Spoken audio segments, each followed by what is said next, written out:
Hi guys, Alex from Pangea here. I'm here with Morticia today, and we've been seeing a lot of your questions and comments regarding how we got her to this point that she's so calm with being handled. So we thought we'd do a short video series today about how you get your Tokay from a fresh Tokay that you get from us to this. So the first thing we like to do with our Tokays is make sure they have the proper enclosure so that they feel secure and they're not going to be stressed out. What we have here is the basic setup that I keep all my Tokays at home and all of the Tokays at Pangea in. As you can see here, we have lots of cork rounds, and these are great for Tokays to get in and hide. These will help ensure that your Tokay stays inside secure. They can get away and hide out when they need to, and when they come out at night, they have somewhere to retreat back into. You're going to want a lot of foliage around greenery, just a lot of places for them to hide and get away, and also get away from any crickets that might be in the cage with them.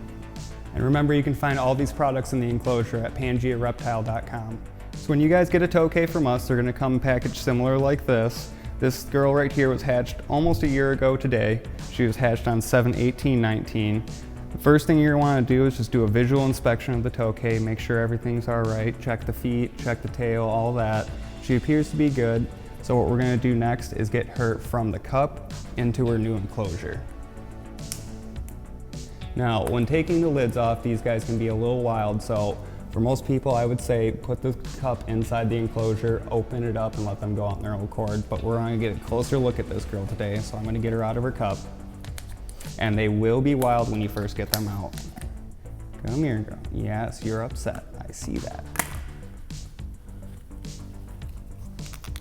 Oh, yep, and see, already got a bite from her.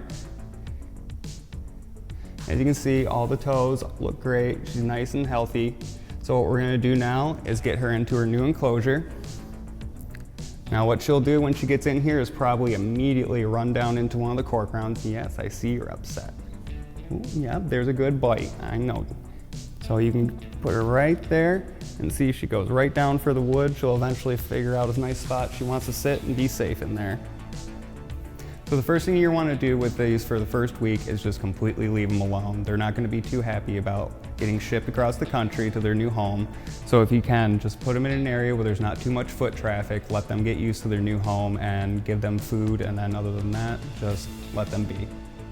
Now these geckos do not eat our Pangea diet. Occasionally they will lap up a little bit as a treat, but these are almost entirely insectivores. So you're going to be feeding them a variety of crickets, superworms, dubia, anything like that.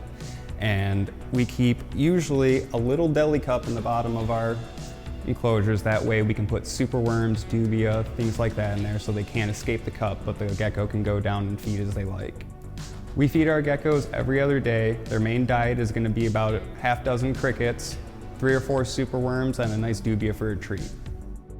Thank you guys for tuning in today. We're going to be doing a video series showing the progression of this Tokay, hopefully into this one. We actually do need some name suggestions, so if you have any suggestions, please leave them in the comments below. Thank you, and keep a lookout for our next video.